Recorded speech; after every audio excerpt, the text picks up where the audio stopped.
The difference between winning and losing at the Rio Olympics will come down to hundredths, possibly even thousandths of a second for some athletes. Talent and good coaching will make athletes medal contenders, but the difference between gold and silver and bronze, could be technology. As Matt Chatterton reports, a lot of money has been poured into giving New Zealand athletes the tools they need to succeed at Rio. Sailing and cycling are two of New Zealand's most successful Olympic sports, winning the country 25 medals, 9 of those gold. Those events, like many others at the Olympics, require a lot of technological innovation to help give athletes an edge over their competitors.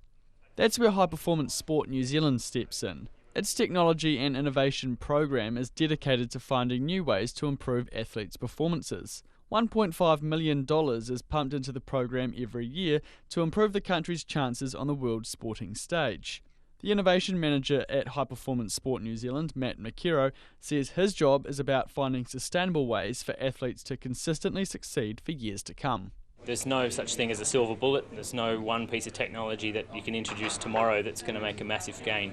It's about doing it over time. It's about understanding what's important within the individual sport and what impacts performance, and measuring over time improvement and using that longitudinal data to make better decisions. So in the yachting example, we've now got cycles of data of training information and wind gear and some of the other things you've seen at the event here today, and it's just about giving the athletes and the coaches as much as they can have to make the best decisions and ultimately to squeeze every last inch out of that performance. Some of the tools High Performance Sport New Zealand has invested in are as simple as the GoPro, the action sports camera that's designed for extreme conditions.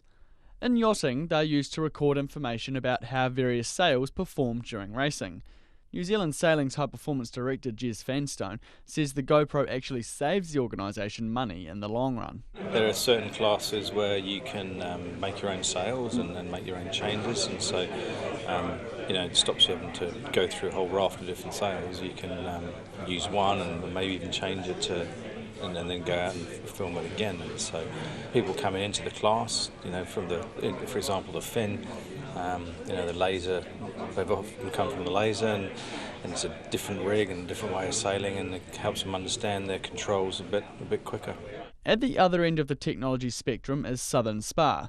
They are the company designing and building Team New Zealand's catamaran for next year's America's Cup. Southern Spa also designed the bikes for the New Zealand track cycling team.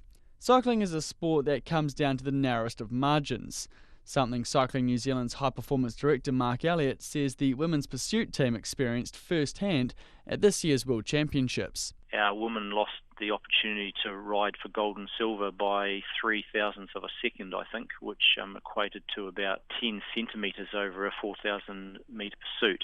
So when you're talking about athletes, their careers or their futures being defined by hundreds and thousandths of a second, then it's up to us as a program to make sure that they've got the right equipment to optimise their performance. Historically, countries such as Great Britain and Australia have had better cycling technology than New Zealand, but Elliott says that gap is closing quickly. He says technology isn't just crucial for athletes, but also the coaching staff who break down the terabytes of data collected.